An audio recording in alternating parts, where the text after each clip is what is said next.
2023 will afford us the opportunity to build trust among all geographical and tribal fronts in this state. The unity of this state has been eroded. Today, we are more divided like no other time in our history. November 11th is giving us the opportunity to unify ourselves again as a state.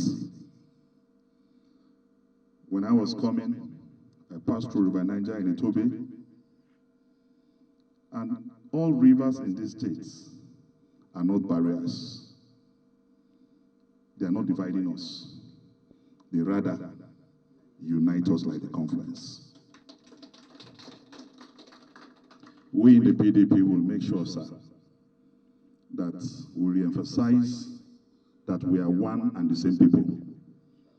We will unify the states, and there will be no difference between an Igala man and an Ibira man or an Oko man. And that is why we have chosen carefully as the slogan of our campaign, one Kogi, one destiny.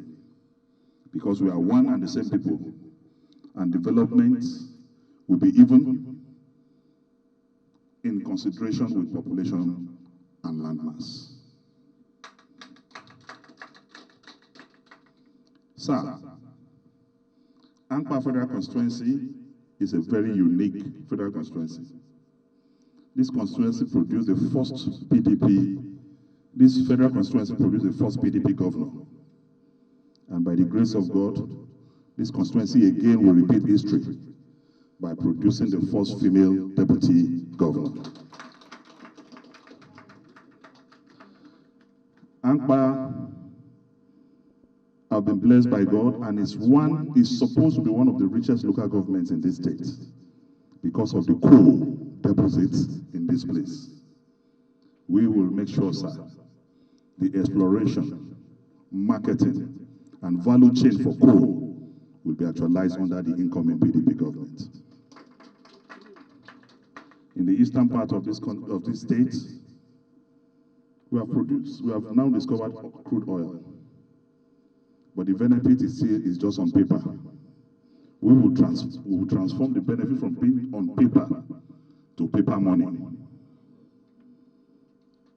You will recall that while we have 3 senators from Kogi State in the National Assembly, I was the only one that fought for the actualization of the passage of Kogi East and Ibaji in particular as an oil-producing community. You will recall that I had serious altercation with Senator Stella Odwa because there was a serious fight between Anambra and Kogi State. You had a senator then in the Senate, but I was the one who stood up and fought and used my relationship with Senator Bukola Saraki to pass that law. And today, Kogi East is a producing area. Since you became an oil producing area, so we have not gotten any benefit from it because of leadership.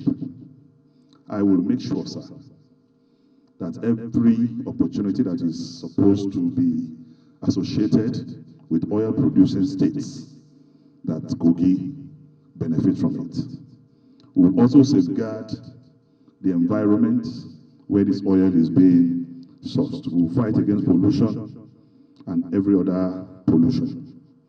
We will make sure that just like Ondo State is an oil-producing state, but project of NDDC is going on in Ondo State, Kogi State will start feeling the impact of NDDC because we are also an oil-producing state. This is not a time to talk too much, and we have kept people waiting. We are here to pay our courtesies to you, sir.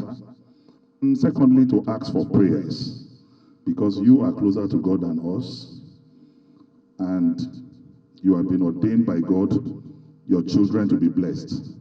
So we are here to receive prayers from you, because I know between you and the Almighty Allah, there is no network failure. Anytime you call upon God, He answers you. He doesn't give you missed calls. While he put some other people's own on number busy, he always answers your call. So we are here to get your royal blessings today and to say we are in your territory, and we know your blessings by the grace of God will produce me as the next governor of Kogi State. I will not be an Igala governor. I will not be an Okun governor. I will not be an Igbira governor. I'm going to be the governor of Kogi State. I will not be a Christian governor. I will not be a Muslim governor, but I will be a governor with the fear of God. Because when you have the fear of God, you will not pay percentage salary. When you have the fear of God, you will not promote violence. When you have the fear of God, you will not have the kind of roads we have in Kogi State. Our hospitals will not be mere consulting clinics, and pensions will be paid.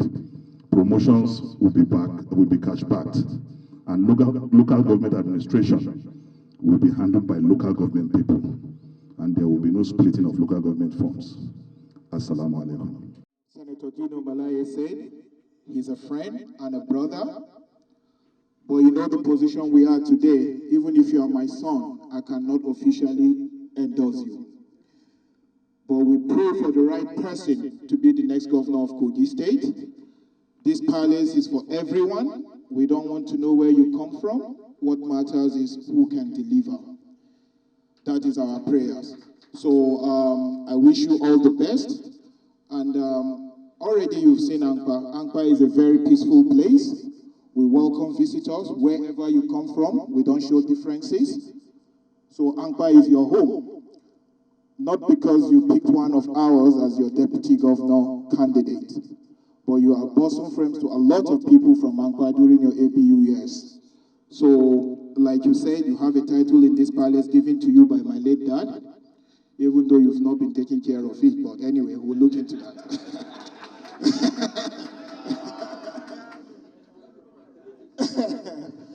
So that title have to be revisited, and probably you reapply, then we'll look into it. So you are welcome. I don't want to take much of your time. Like I said, Ankpa is your home, and I know you're going to have peaceful campaigns here, and you will live peacefully, and nothing will happen by God's grace. And we pray for you politicians to please make these campaign periods and elections during, before, and after peaceful for us. We as fathers will pray for you people to have a peaceful election. And we pray for whoever wins after this election, you people should congratulate him and continue. Kogi, there is another time for whoever that will come. So that's our prayers for you today. Thank you so much for coming.